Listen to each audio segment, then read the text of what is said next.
എൻ്റെ കണക്കനുസരിച്ച് കേരളത്തിൽ ജീവിച്ചിരിക്കുന്ന ഏറ്റവും വിപ്ലവകാരിയായ മനുഷ്യനാണ് എം എം മണി. പീരുമേട്, ഉടുമ്പൻചോല, ദേവികുളം ഈ 3 സീറ്റുകൾ പതിവ് പോലെ LDF തന്നെ ജയിക്കാൻ സാധ്യതയുണ്ട്. കാരണം അവിടുത്തെ മനുഷ്യരുടെ ജീവിതത്തിൽ വലിയ വ്യത്യാസം വരുത്താൻ വേണ്ടി സർക്കാരിന് സാധിച്ചിട്ടുണ്ട്. പട്ടയം കൊടുത്തതും മറ്റതെല്ലാം പട്ടയം അപ്പോൾ അത് പിന്നെ അവർക്കത് വാല്യൂ ആണ്.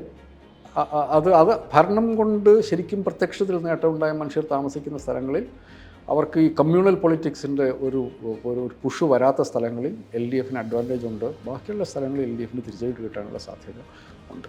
സ്ഥാനാർത്ഥികൾക്ക് വലിയ പ്രാധാന്യമുള്ള സ്ഥലമല്ലേ സർ ഇടുക്കി? ഇപ്പോൾ എം എം മണി മത്സരിക്കുന്നില്ല എന്നൊരു സാധ്യത വരുമ്പോൾ സ്വാഭാവികമായിട്ടും അവിടെ അത് LDFന് ഒരു തിരിച്ചടിയാവാൻ സാധ്യതയുണ്ടോ? എനിക്ക് തോന്നുന്നേ ഇല്ല. എനിക്ക് അങ്ങനത്തെ ഒരു തോന്നലുമില്ല. എം എം മണി എനിക്കൊന്ന് സാധാരണഗതിയിൽ അദ്ദേഹം മത്സരിക്കേണ്ട ആളല്ല.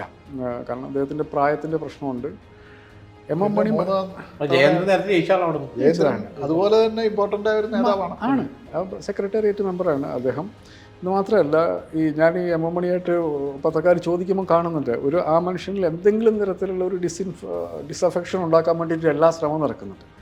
എൻ്റെ കണക്കനുസരിച്ച് കേരളത്തിൽ ജീവിച്ചിരിക്കുന്ന ഏറ്റവും വിപ്ലവകാരിയായ മനുഷ്യനാണ് എം എം മണി. ഒരു അസംബ്ലി സീറ്റ് വെച്ചിട്ട് അദ്ദേഹം മാറി നിന്നു എന്നുള്ളത് കൊണ്ട് ഉടുമ്പൻചോലയിൽ പ്രത്യേകിച്ച് എന്തെങ്കിലും സംഭവിക്കുമെന്ന് എനിക്ക് തോന്നുന്നേ ഇല്ല. അവിടുത്തെ മനുഷ്യർക്ക് ഈ സർക്കാരിനെ കുറിച്ച് അറിയാം. അവർക്ക് പെൻഷൻ ഒരു പ്രധാനപ്പെട്ട സംഭവമാണ്. കോട്ടയത്തും കാഞ്ഞിരപ്പള്ളിയിലുള്ള മനുഷ്യർ പെൻഷനെ കാണുന്ന പോലെയല്ല ഉടുമ്പൻചോലയിലുള്ള മനുഷ്യർ. അവർക്ക് ഇടതുപക്ഷ സർക്കാർ എത്രത്തോളം ആവശ്യമാണ് എന്നുള്ളത് കോട്ടയത്തുള്ള മനുഷ്യരെക്കാൾ കൂടുതൽ അവർക്ക് ആ കുന്നിൻ്റെ മണ്ടയിലുള്ള മനുഷ്യർക്ക് ഈ സർക്കാരിനെ കൊണ്ട് ആവശ്യമുണ്ട്.